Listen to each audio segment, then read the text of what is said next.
Inilah Redmi 8 di 2020 dibekali dengan layar 6,22 inci dengan tampilan dot drop display. Di atasnya ada kameranya, di bagian bawah terdapat bezel yang lumayan tebal tapi bertuliskan Redmi.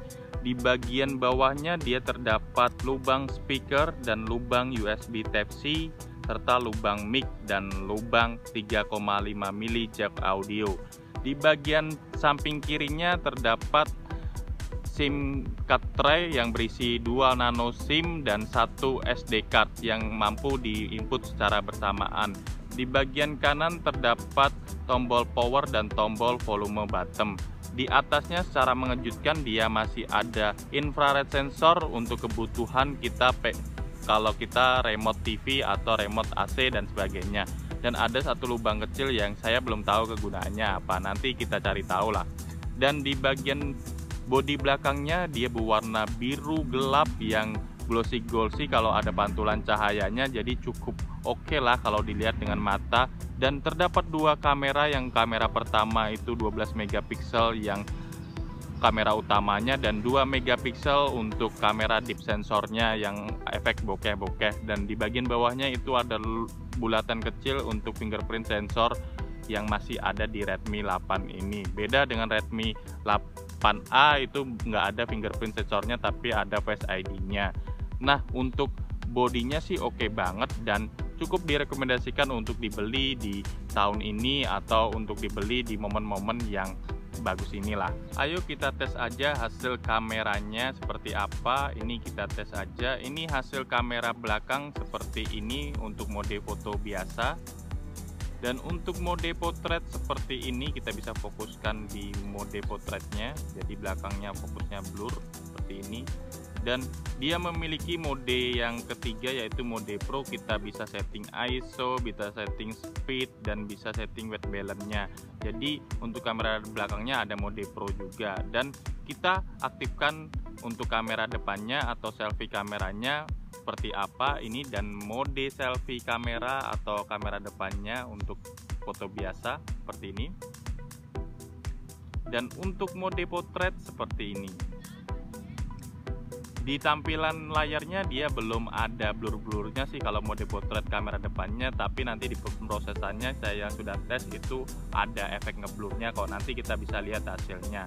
Dan untuk tampilan pada HP ini cukup mengesankan dan cukup oke, dan berbagai macam aplikasi bisa berjalan dengan lancar. Dan spesialnya di HP ini dia ada Google Lens yang bisa kita mendeteksi barang-barang, misalkan kalau kita foto satu buah mug itu nanti langsung bisa mendeteksi di Google Search-nya.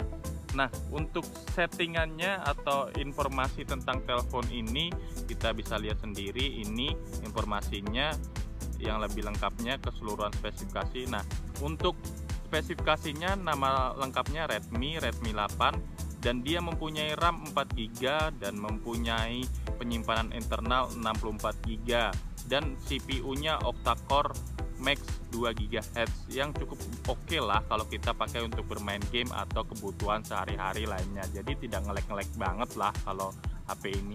Dan status HP ini adalah garansi resmi dari TAM dan garansi resmi 24 bulan dari Xiaomi, jadi sangat worth it lah.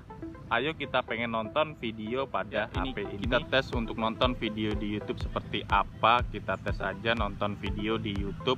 Ini kita sudah buka dan kita coba play.